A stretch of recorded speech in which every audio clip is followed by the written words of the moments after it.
kung paano kitang nakilala nung umpisa. Ako yung Vincent na makakasama mo mula umpisa hanggang dulo, until every last of our breath. Yung Vincent na nakilala mo simula-simula, siya pa rin yung Vincent hanggang dulo na makakasama. Yun lang yung mapapangako ko sa'yo. So, ayoko mamangako ng mga material things kasi kaya naman natin gawin yan, kaya natin ibigay yan sa'yo. So, for now, I just want to give you all my love. That's the promise that I will give to you. Bawag tampo. Walang lumpia. Ha?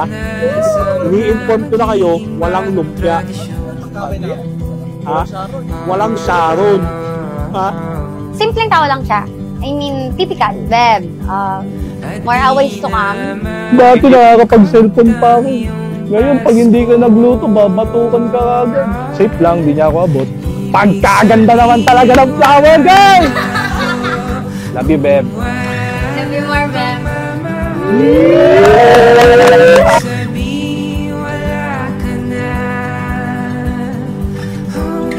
Pero,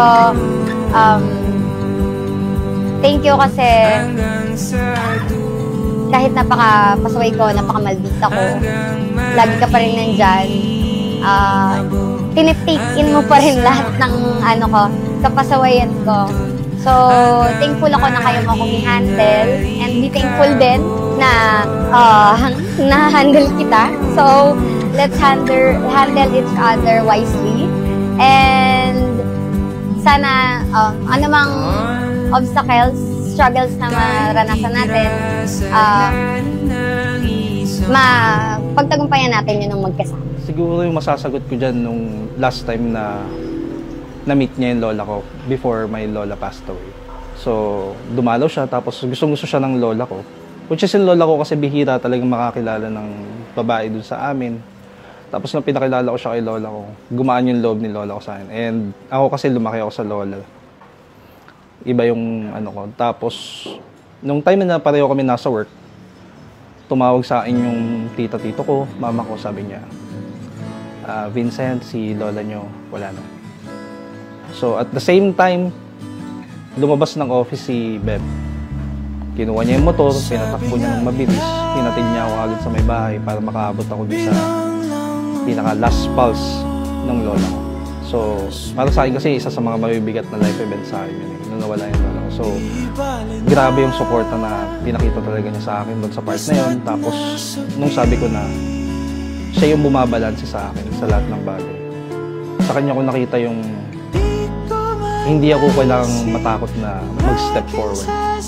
Kasi alam ko lagi, aawatin niya ako pag sobra, itutulak niya ako pag kailangan ko ng push.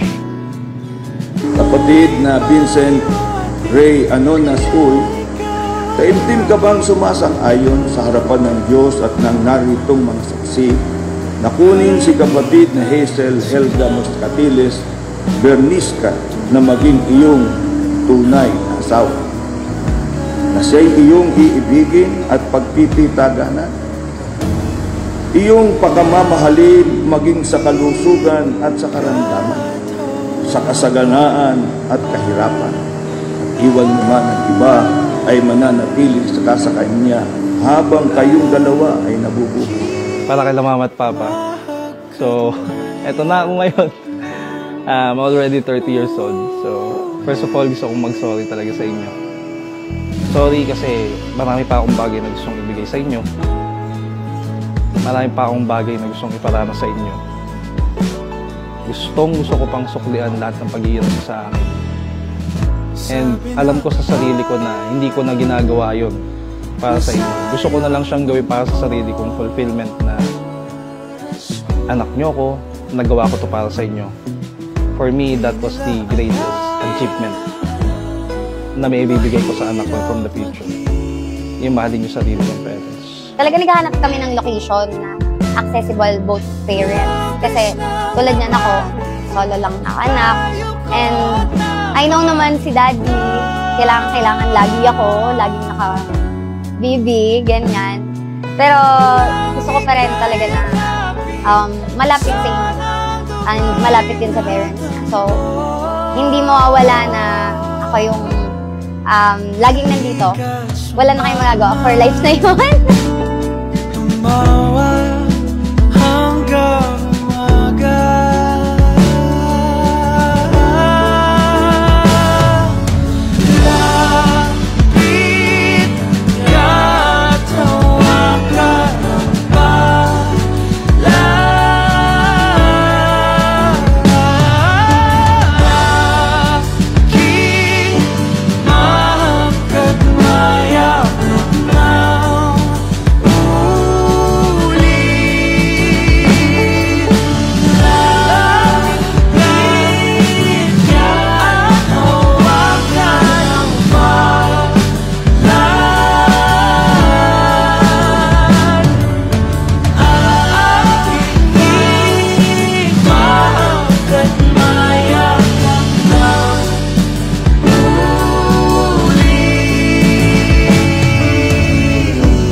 Kapatid na Vincent, you may kiss your wife.